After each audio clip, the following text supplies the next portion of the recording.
Oi, tudo bom? Eu espero que esteja tudo bem, na graça de Deus.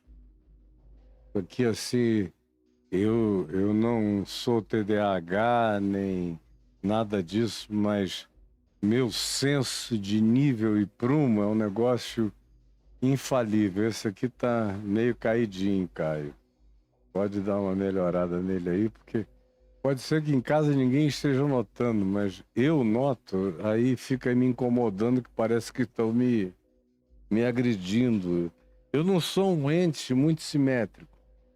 Tudo que eu faço, eu gosto de imitar a natureza. Agora, quando é uma coisa artificial, que está na minha frente, tem que ficar no nível e no prumo, senão não funciona para mim. Quase que me agride os sentidos de simetria. Nós vimos esses dias, depois que a gente passou o pequeno Apocalipse, ou Apocalipse de Jesus, ou a chamada mensagem apocalíptica do Monte das Oliveiras, tudo isso que a gente viu durante mais de um mês, talvez 2 meses aqui, dividindo em muitas partes. E nos últimos dias, na semana passada, nós vimos a parábola apocalíptica do servo bom, que é aquele servo fiel e prudente, aquele a quem o Senhor, quando vier, vai achá-lo fazendo o que deve fazer, amando, cuidando, acolhendo, ajudando, servindo, fazendo o que Jesus mandou que Pedro fizesse. Pastoreia as minhas ovelhinhas, ama. Quando Pedro disse, eu te amo com amor fraterno, eu te filéu. E Jesus não cobrou dele no final amor agapau, como eu falei na nossa reunião da semana passada aqui em Mateus. Ele aceitou a limitação. Jesus disse, se você fizer isso aí, se você for capaz de amar fraternalmente o seu próximo, não precisa nem ser com esse amor sublime, divino, já está de bom tamanho para a gente começar. Cuida dos meus cordeirinhos. É isso que esse servo bom, fiel e prudente aprende com Jesus a ser e a fazer. E aí a conclusão é, em verdade vos digo que o Senhor, quando vier, lhe confiará todos os seus bens. E ele, que hoje já vive para alimentar, para ser sustento e ser cuidador perene daqueles que precisam de alimento, como Pedro chama, na primeira epístola dele, no capítulo 2, de genuíno leite espiritual. O Paulo, escrevendo aos Coríntios, com uma certa frustração, porque diz, dado ao tempo decorrido, vocês já deviam estar lá na frente, mas eu não pude dar a vocês nenhum alimento sólido, apenas leite e comida muito do início. A gente começa a ajudar as pessoas com o sustento do leitinho aqui. Deita e mama, e descansa enquanto mama. Como a gente faz? Até quem não tem leite como pai, deita o filho aqui e o aconchega. E o alimenta com leites de amor. Eles vão crescendo, a gente começa a botar uma comidinha mais sólida na boca. E Paulo está frustrado com os coríntios, porque diz, olha, vocês não crescem nunca. Nunca, como entre nós, quem me dera as pessoas pelo menos gostassem do leite espiritual. Mas nem leite espiritual elas querem. Elas não querem nem o leite materno. Elas não querem nada, elas não sabem, elas estão se tornando entes totalmente enfraquecidos. Nos anos 70, a gente diria o seguinte, estão se tornando seres Biafra, porque teve uma grande fome tenebrosa na Biafra, era só o que dava. Biafra se tornou sinônimo de pauperismo, fome, miséria, como hoje Gaza se tornou, e a gente vê essa fome aterradora. Mas todo mundo lá quer comer. O problema de Corinto, que é o problema da igreja, é que ninguém quer se alimentar de nada que alimente segundo Deus. Nenhum alimento segundo o Evangelho. Eles querem essa comida artificial que é servida, mentirosa, enganosa e como uma miragem de alimento que não sustenta ninguém, não sustém.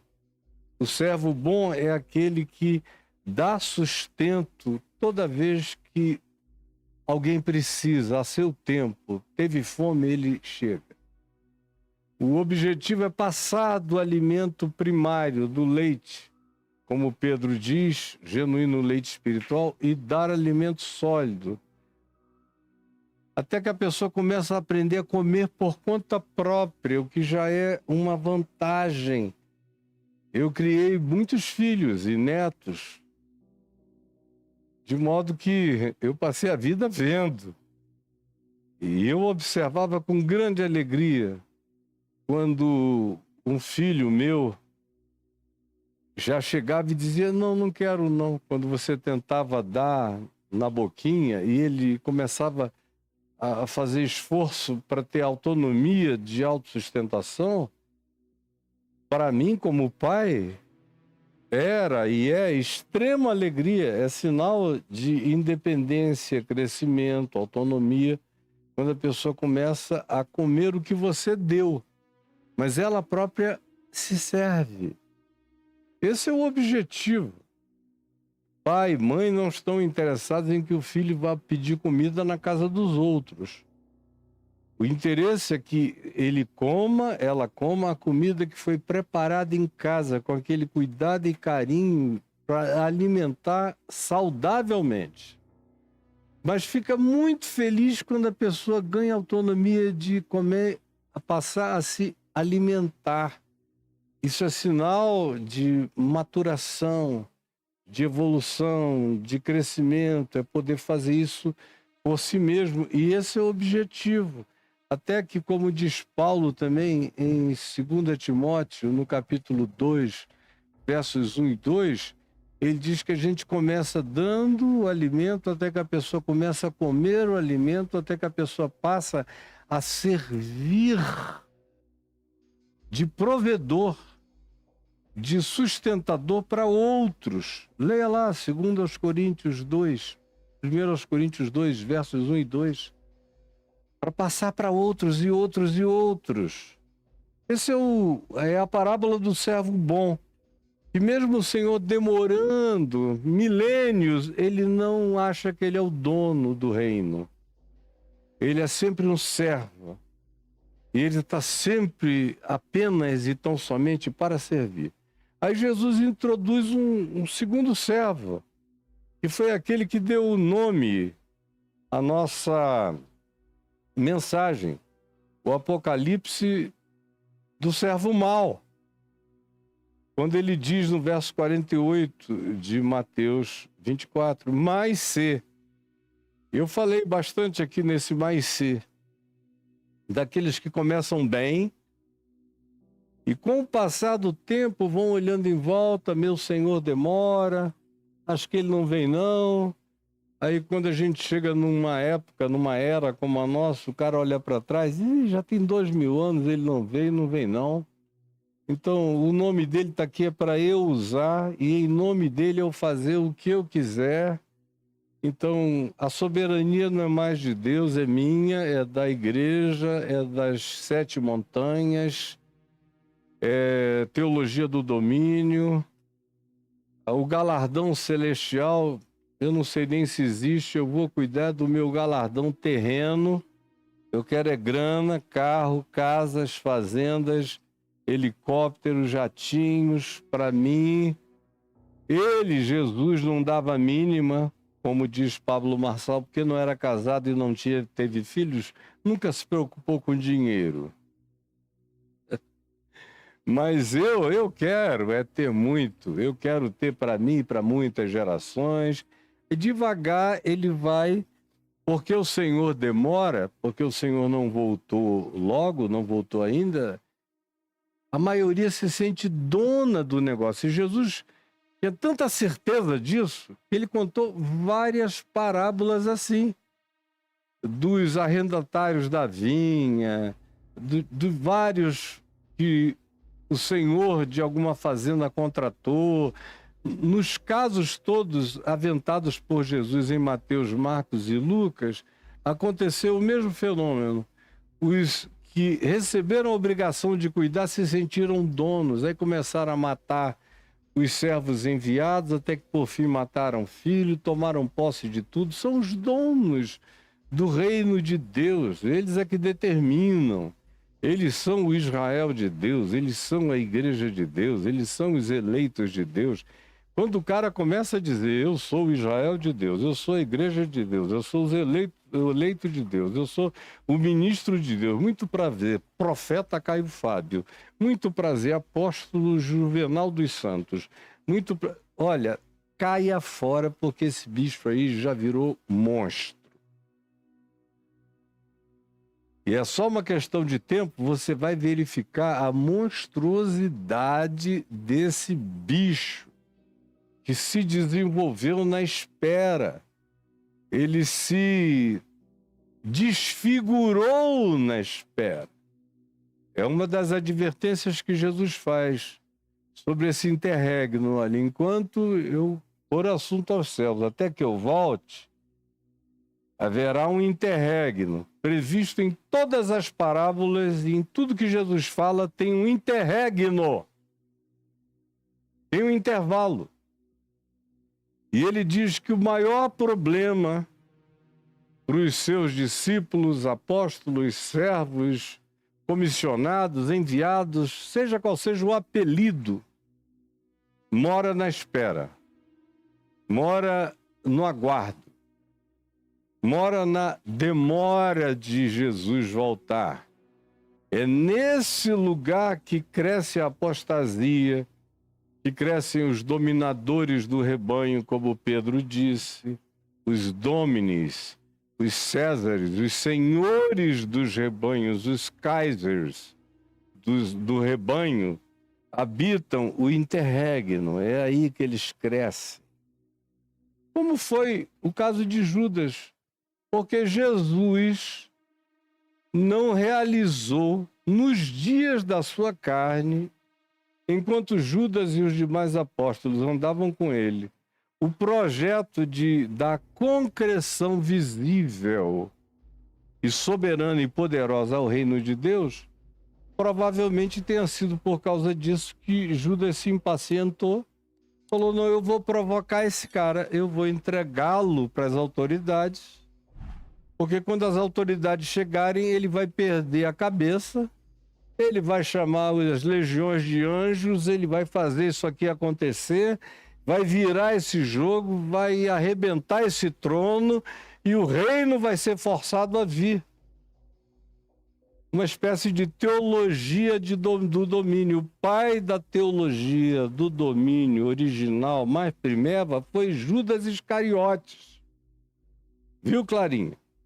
O pai da teologia do domínio original foi Judas Iscariotes, que não se conformou com o fato de que em 3 anos e meio Jesus não virou a mesa, não tirou o poder dos romanos, nem das autoridades hipócritas dos judeus, não quebrou o trono, não fez um para ele, não dominou o mundo, que era a expectativa de todo religioso judeu daqueles dias, incluindo os apóstolos, incluindo dentre eles Judas.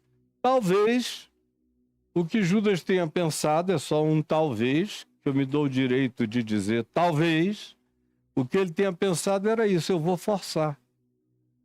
Se eu entregar, quando vierem pegá-lo, ele vai virar a mesa. E aí ele vai trazer o reino de Deus na marra. Mas Jesus preferiu, sendo Deus, não julgar como usurpação o ser igual a Deus, antes a si mesmo se humilhar e se deixar prender, reconhecer, esfalfar, destruir, chicotear, humilhar como uma pessoa humana, até ser levado à morte, morte de cruz.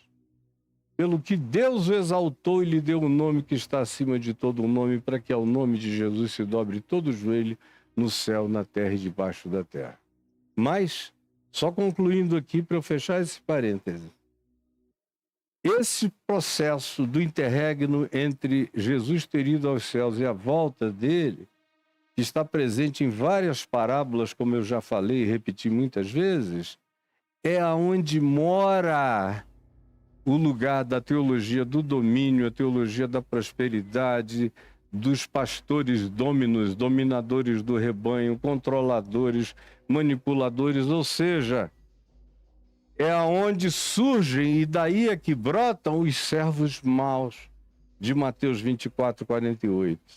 Mas se aquele servo, sendo mau, disser consigo mesmo, como eu falei aqui, a psicologia disso, na semana passada, dessa conversa, desse diálogo, quando você começa a dialogar sobre essa alternativa, ela sempre te vence. Quando você diz, meu Senhor, se demora, o próximo passo é que você se sente dono do reino de Deus. E aí começa tudo de mal, a espancar os seus companheiros, a comer e a beber com ébrios, como eu expliquei extensivamente, até que o Senhor virá e ele vai ser apanhado nu, de estado em estado de vergonha absoluta, que é o que aguarda uma quantidade enorme de apóstatas que deixaram o Evangelho. Pode fechar esse parêntese.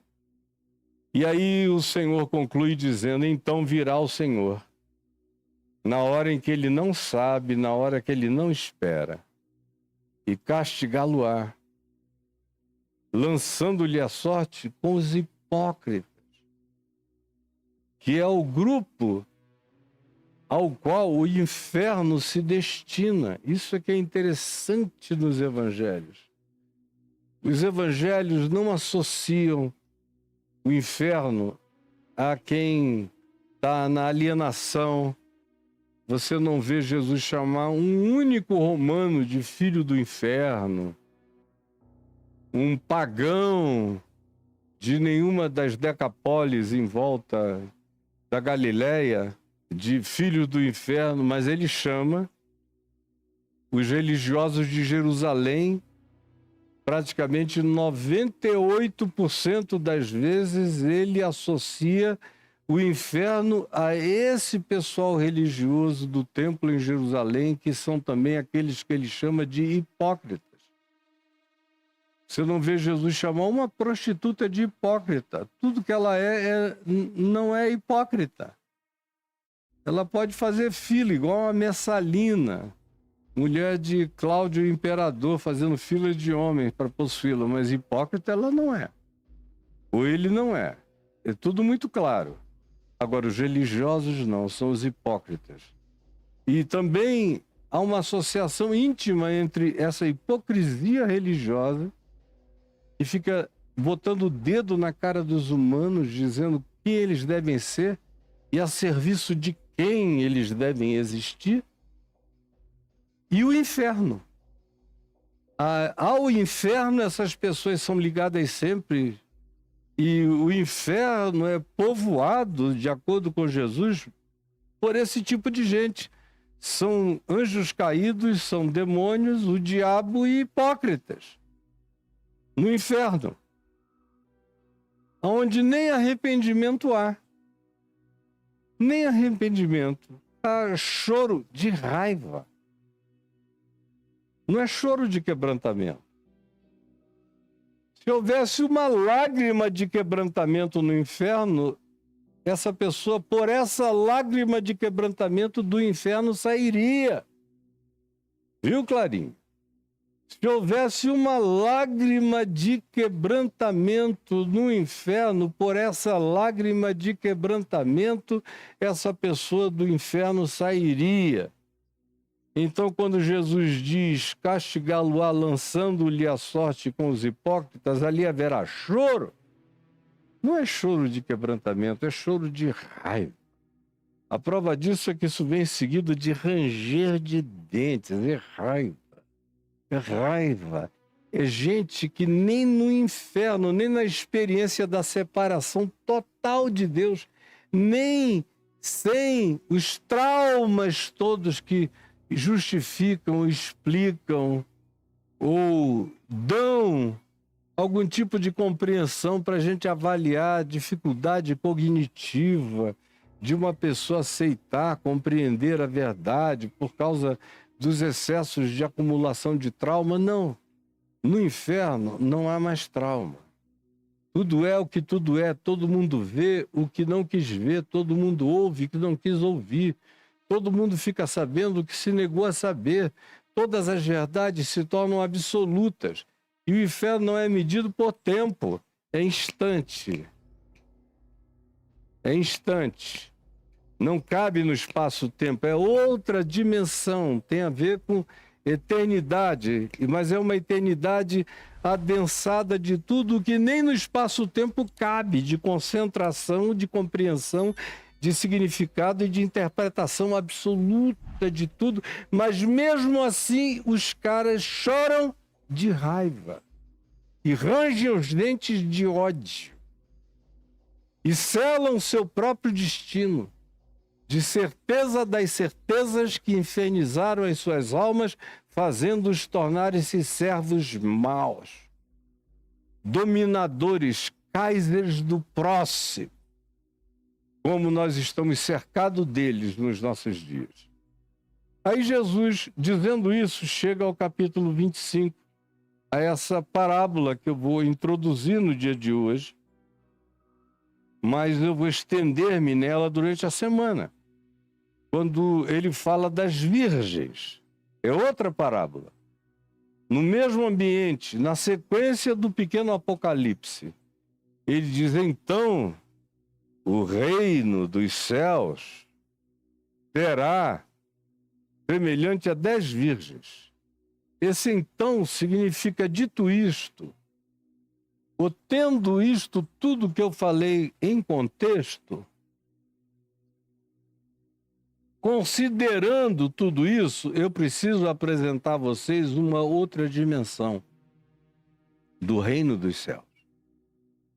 Dessa manifestação da invasão de dimensões superiores e sublimes no dia a dia, no terra a terra, no pó a pó da existência humana, penetrando o coração dos humanos e transformando a consciência da pessoa num olhar celestial que enxerga segundo Cristo. Positivamente, o reino dos céus deveria nos trazer isso. Jesus, todavia, diz, então o reino dos céus será semelhante a 10 virgens que, tomando as suas lâmpadas, saíram a encontrar-se com o noivo. Ele se coloca nessa parábola do reino dos céus como um noivo que está vindo para 10 virgens. Ele está usando, obviamente, uma linguagem do primeiro século, de realezas do primeiro século, que poderiam se casar não monogamicamente, portanto, não há nenhuma advocacia cultural no Novo Testamento para uma monogamia de qualquer que seja a natureza. Jesus ilustra escatologicamente a volta dele como um noivo que tem 10 noivas virgens esperando por ele. Agora, isso também não é padrão para a gente querer fazer institucionalização cultural de poligamias ou de poliamor num ambiente histórico, cultural e psíquico onde nenhum de nós está preparado para isso. E na antiguidade, no primeiro século, nos dias de Jesus, a própria noção de casamento era completamente diferente da nossa, que evoluiu para ser, quando é saudável, o encontro de duas pessoas que se amam e se querem. Aqui no primeiro século era uma determinação, tinha a ver com uma cultura familiar, onde alguém, de acordo com a capacidade que tinha de igualmente dar as mesmas coisas, fazer os mesmos favores, trazer os mesmos benefícios, disponibilizar os mesmos privilégios, dar o mesmo tratamento, tudo igualitariamente para com todas, como existe até hoje em algumas tribos da África, era também nos dias do primeiro século. Por isso é que isso está aqui como uma ilustração, não como uma proposição de conjugalidade. Então o reino dos céus será semelhante a 10 virgens, que, tomando as suas lâmpadas, saíram a encontrar-se com o noivo. As 10 eram dele, e ele era das 10, e para as 10. 5 dessas virgens eram tolas, levianas, as meninas bobas.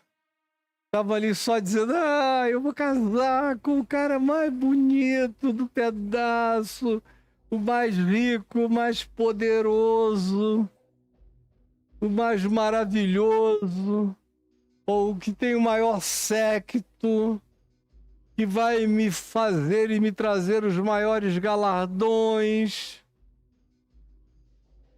É essa psique que metade dessas virgens tem, que Jesus chamou de nécias, de insensatas, de tolas, de levianas. São crentes levianos, discípulos levianos. Está todo mundo aqui, ó. Teologia do domínio, teologia da prosperidade. Eles querem benefícios, elas querem que ele venha logo. Não são perseverantes, resilientes, não estão preparadas para aguentarem a demora que for, o tempo que for. Não, querem rapidez. Querem que seja conforme o seu timing e não de acordo com o tempo de Deus. E Jesus não tem nenhuma ilusão quanto ao fato de que dentre aqueles que saíram para esperá-lo, tem uma quantidade enorme de gente tola, doida, insensata, leviana, boba, idiotada, sem raiz, sem profundidade, sem compromisso, sem vínculo, só acham bonitinho. Jesus é lindo, que fofo, é legal, é maravilhoso, eu também quero. Mas, como ele disse, não tem raiz neles mesmos. Essa raiz não passa de um chão pedregoso. Ou são sementes que caíram à beira do caminho, vão ser arrancadas. Ou que caíram entre os espinheiros e vão ser sufocadas. Não tem carnegão plantado, ancorado na graça de Deus. perseverante definitivamente não. São nécias, são tolas, virgens, que não eram prudentes. 5 dentre elas eram tolas enganáveis, manipuláveis, altamente impressionáveis. Nunca compreendiam o significado real de ser de Deus, de ser de Jesus, de ser do Evangelho. Elas queriam que o Evangelho lhes trouxesse bênção, que Jesus as apanhasse e as levasse. Mas elas mesmas não queriam desenvolver a consciência de que eventualmente teriam que esperar, iria demorar, teriam que perseverar, teriam que desenvolver muita resistência, muita galhardia, muita resiliência, muita paciência, muita paz na calma, na espera. Aparecendo ele ou não, eu sou dele. Vindo ele nos meus dias ou não, eu sou dele. Se ele não vier para mim, todavia eu vou para ele. No coração desses crentes nécios, que Jesus comparou a virgens tolas, levianas, não existe esse carnegão profundo. Portanto, 5 ou a metade, Jesus disse, eram nécias. E aqui ele está sendo de uma generosidade. Se ele fosse nos contar essa parábola hoje, talvez ele dissesse, 9 eram nécias, somente uma era prudente. Porque a quantidade dos nécios, dos tolos, dos idiotados e dos filhos das miragens do engano cresceu absurdamente entre nós. 5 eram nécias e 5 prudentes, fiéis, resilientes, definitivamente comprometidas. Tanto faria se ele viesse logo ou se ele demorasse, elas não se arredariam do compromisso. Então Jesus prossegue dizendo, as nécias, as tolas, as insensatas, ao tomarem as suas lâmpadas, e a gente tem que saber que isso é no primeiro século, quem não andasse com lâmpada à noite não enxergava um palmo na frente, só em lua cheia. Do contrário, ninguém nem saía de casa depois de 6, 7, 8 da noite, a menos que levasse uma lâmpada para enxergar o caminho. Lâmpada para os meus pés é a tua palavra, é luz para os meus caminhos. Essa luz, sem essa luz não dá para andar na escuridão da história, da vida e da existência. As nécias, ao tomarem as suas lâmpadas, porque elas pegaram as lâmpadas de saída, começaram bem, como esse servo bom e prudente. O problema foi a espera. É na espera que a gente vê quem é quem. É nesse tempo de demora de Jesus é que a gente vê quem é a igreja dele, quem não é a igreja dele, quem é servo dele, quem não é servo, serva dele. É nesse tempo da espera. Quando a gente vê o comportamento, que a pessoa continua ali modesta, simples, desprovida, despreendida, doadora, misericordiosa, compassiva, comprometida, sem querer inventar nada, esperando sempre na mesma palavra, na mesma mensagem, e sendo portador e proclamador dela sem variação. Ou então começam a haver as tentativas de outras soluções. E aqui nesse caso, o que Jesus diz é que as nécias de saída levaram as suas lâmpadas também. De saída, todo mundo começou mais ou menos razoável. Tudo, o problema é a demora.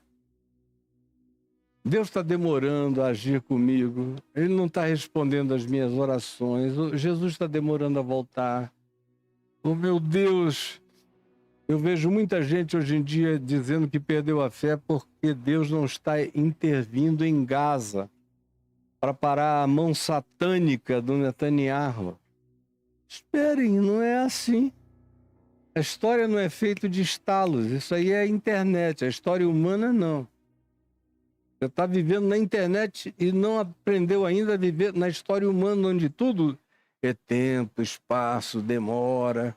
Muitas vezes a gente não vê as soluções na hora, é aí que mora o perigo da gente se tornar ou bruto, ou mau, ou perverso, ou dono do rebanho, ou, como as virgens, dormirem.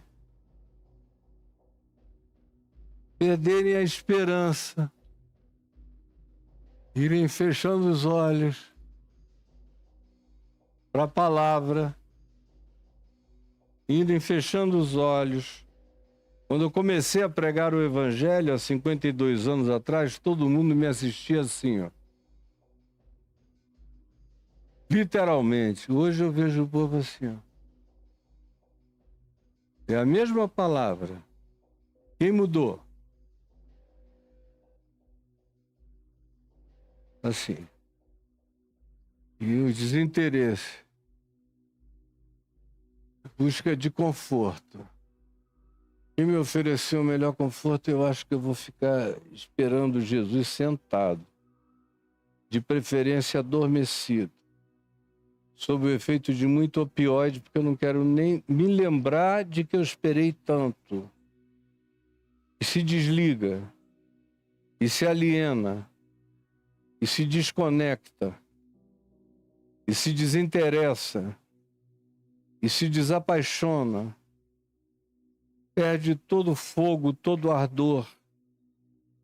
E como disse Paulo a Timóteo, cuida para que a chama do Espírito não se apague em ti, para que o dom do Espírito não morra em ti.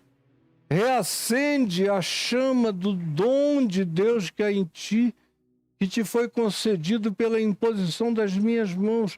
Cuidado, porque eu sinto, Timóteo, que a tua chama está apagando. Cuidado para você não virar virgem nécia, cansado da espera. Isso lá, 40 anos só de espera e já estavam assim. Imagina 2000 anos depois.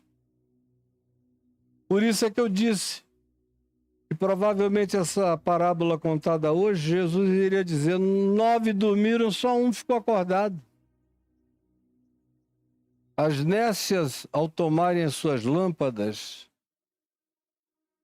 porque no início elas saíram com as lâmpadas, mas não levaram azeite consigo.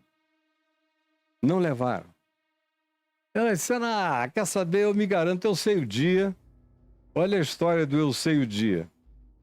Eu sei o dia, eu sei a hora, eu sei a época, eu tenho intuição, Jesus me falou, tipo Ellen White, Jesus me falou, tipo Rutherford, Jesus me falou, tipo a pastora Valnice aqui, tadinha, já marcou 3 vezes a volta de Jesus, Mori Cerulo, todo esse povo que já marcou e desmarcou, é o pessoal que não levou azeite. Marca a data, quer pressa, acha que tem uma intuição especial. Jesus vai contar para elas o que anjos não sabem. O que o filho não sabe. Mas Mori Cerulo sabe. Mas Tim LaHaye sabe. Mas Hal Lindsey sabe. Mas Ellen White sabe. É de uma arrogância, por isso que não levaram azeite. Não levaram azeite. E muitas dessas pessoas, eu não estou dizendo todas, lembrem-se. Cada palavra minha significa o que cada palavra minha significa. Eu não gasto palavras desnecessariamente. Eu disse muitas, não todas. muitas dessas pessoas que não levaram azeite entraram num estado de cinismo e de desesperança. Como eu vi nos Estados Unidos, onde eles marcaram mais do que em lugar nenhum do mundo a volta de Jesus. O primeiro a marcar a volta de Jesus e Jesus não voltou, começou a adulterar com as secretárias, a pegar as secretárias, a comer todo mundo. O outro que também marcou a volta de Jesus, passou o tempo em que ele tinha dito que Jesus ia voltar, escândalo na igreja, pegando as irmãzinhas e também a grana, o dinheiro da igreja. O óleo, não levou óleo para alimentar a alma em estado de fidelidade acesa no coração, ou com recursos espirituais para sua autorrecuperação, porque cansar, todo mundo cansa. Esses, todavia, que não levam óleo, na hora em que a demora acontece e a lâmpada natural, a luz natural, a alegria natural da fé desaparece do coração e eles não têm suprimento, o que acontece é que eles caem no cinismo. O cinismo é uma forma de sono. Eles caem na atitude de total desligamento, de desinteresse, de desconexão, de dissonância, de divórcio. Aquilo já não tem mais nada a ver com eles. Eles continuam a falar daquilo, mas aquilo já não fala mais com eles. E é isso que você vai vendo acontecer a 3x2 à nossa volta. Não levam azeite consigo mesmo, porque não estão preparados para o fato de que ninguém sabe o dia, nem a hora, nem coisa alguma, e que a gente tem que viver como um servo prudente e fiel e carregar nosso próprio suprimento. Já houve pelo menos umas 5 vezes no curso da minha vida, nesses 52 anos de ensino e pregação do Evangelho, tentando dar sustento aos meus companheiros, como Jesus mandou, que eu me perguntei, Senhor, será que ainda demora muito? Mas 5 vezes eu fiz essa pergunta em 52 anos. Não demorou nem meia hora. E eu me espanquei, como diz Paulo em 1 Coríntios, esmurro meu próprio corpo e o reduzo à escravidão, para que depois de ter pregado a outros, não venha eu mesmo a ser desqualificado. Cacete em mim mesmo, seu idiota, Caio Fábio, você sabe.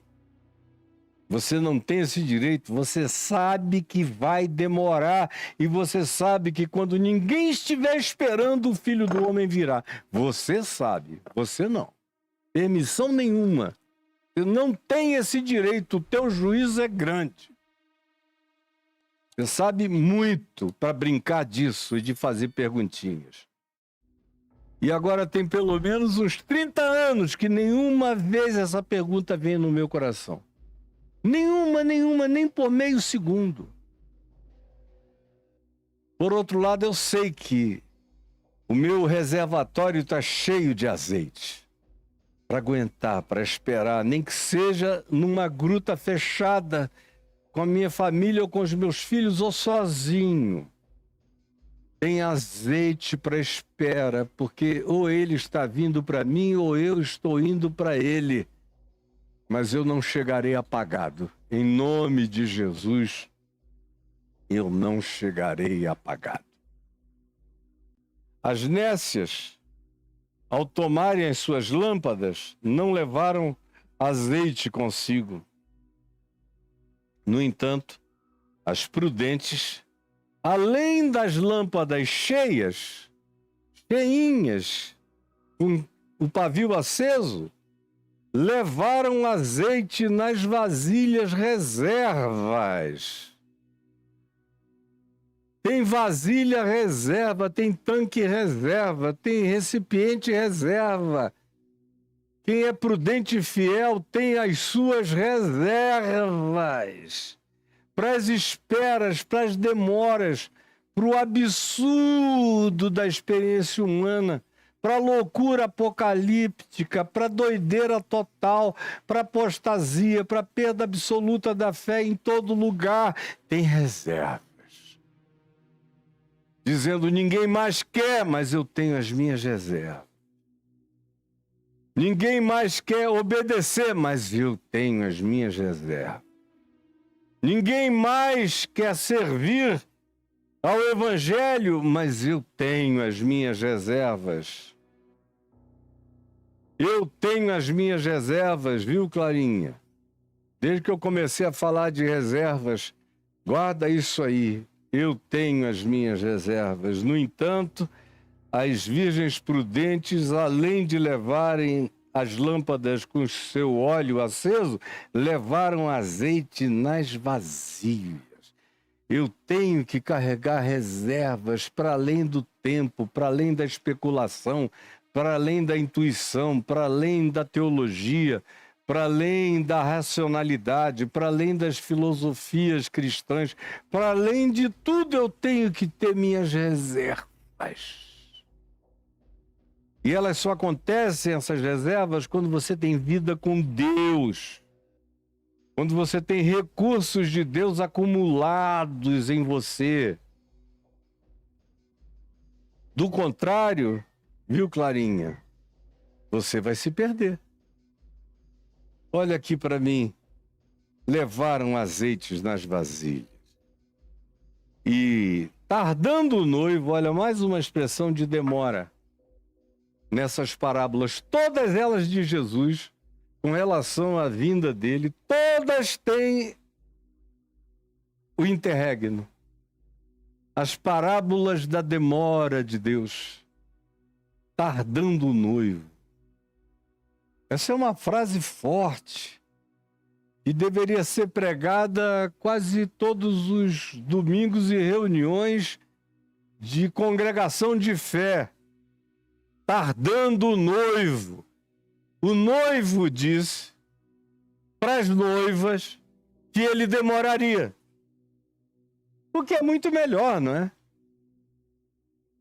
Eu, quando casei a primeira vez, com a Aldinha, eu tinha 19 anos, ela tinha acabado de fazer 18. Não tinha nem um mês ainda que ela tinha feito 18 anos, a gente esperou ela fazer 18 para a gente casar e eu tinha 19. 2 garotos querendo resolver problemas espirituais da melhor maneira que a gente conseguia, sabia e podia. E o fizemos e deu muito certo, graças a Deus. Mas a gente combinou a espera. Ela falou, eu só vou atrasar 5 minutos. O pai dela, comandante da Marinha, não admitia atrasos, o que para o noivo, que era eu, era muito bom. Porque eu que já fiz milhares de casamentos na minha vida, uma das coisas mais cansativas são as noivas que demoram mais do que o prazo do casamento. Eu já fiz casamento com noiva que demorou 4 horas, 5 horas. É um negócio inconcebível, inconcebível.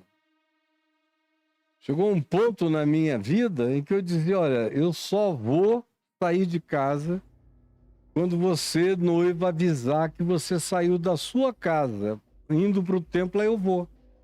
Porque eu estou cansado de esperar 2, 3, 4 horas. Agora, esse noivo aqui avisa que vai demorar. Que pode ser demorado.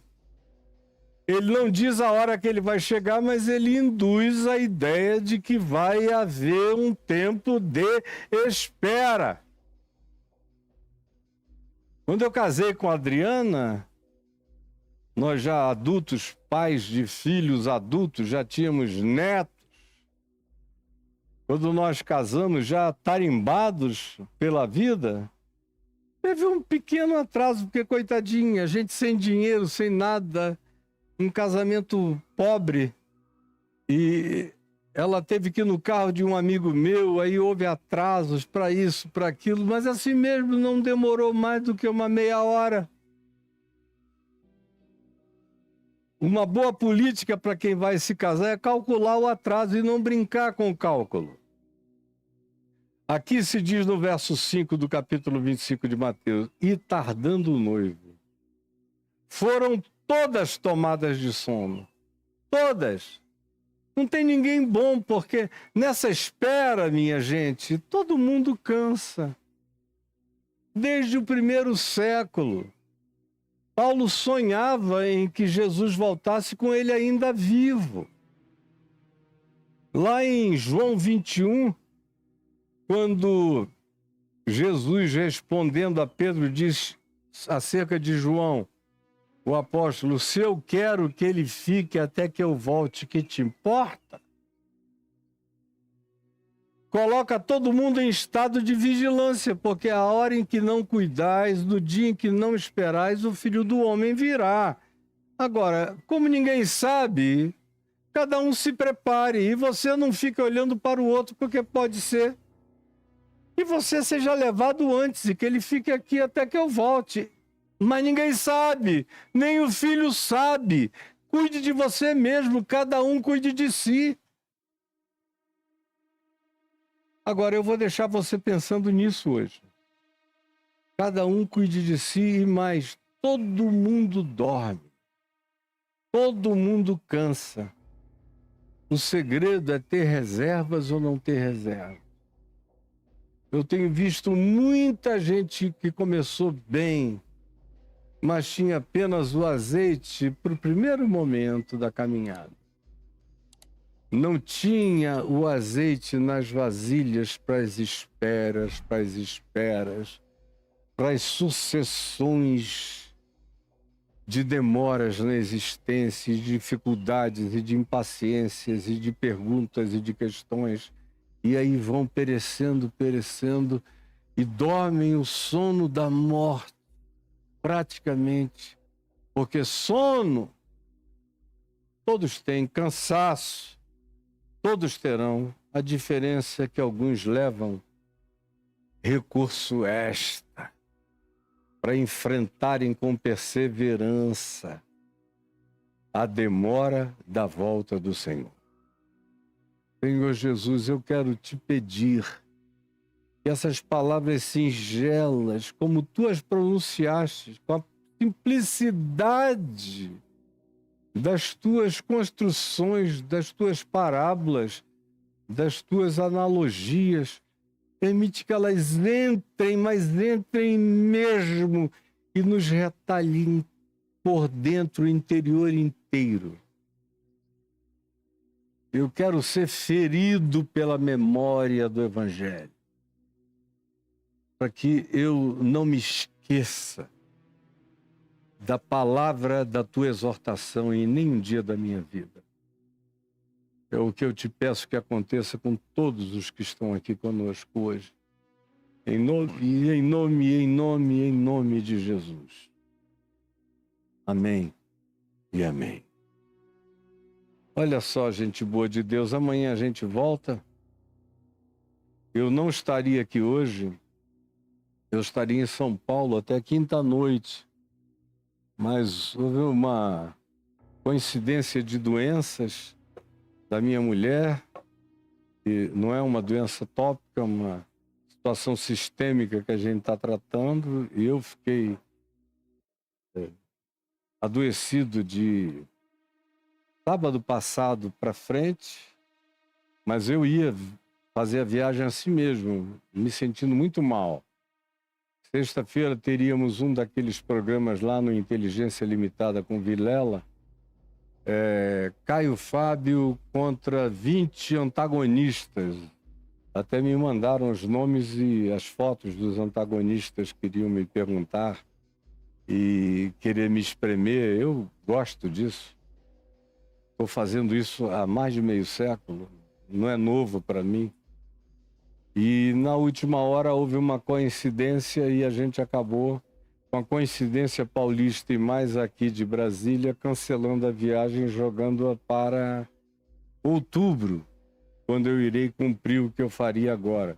Por isso é que eu estou no ar hoje com você. Não comecei ontem, porque ontem eu ainda estava muito mole. Hoje eu quase não vim fazer. Minha mulher chegou a me dizer, descansa hoje também.